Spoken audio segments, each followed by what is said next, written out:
سلام، چطورین؟ محمدم، اینجا نئو دیزاینه. بیایم با هم ببینیم که چجوری میتونیم خیلی سریع روی این چیپس طرحمون رو بذاریم و به قول معروف موکاپش کنیم.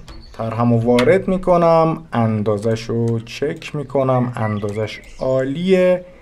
راست کلیک میکنم روی طرح، Create Clipping Mask رو میزنم و مودش رو میذارم روی Multiply.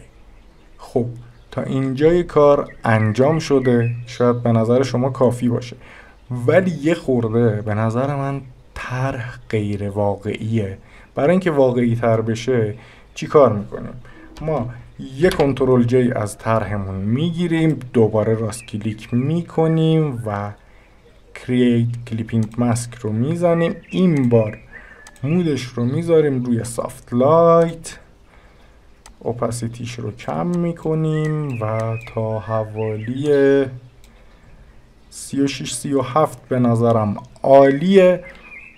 به همین راحتی، به همین سادگی این کار رو ما انجام دادیم. اگه میخوای گرافیک رو مثل آب خوردن یاد بگیری، نئو دیزاین رو سابسکرایب کن.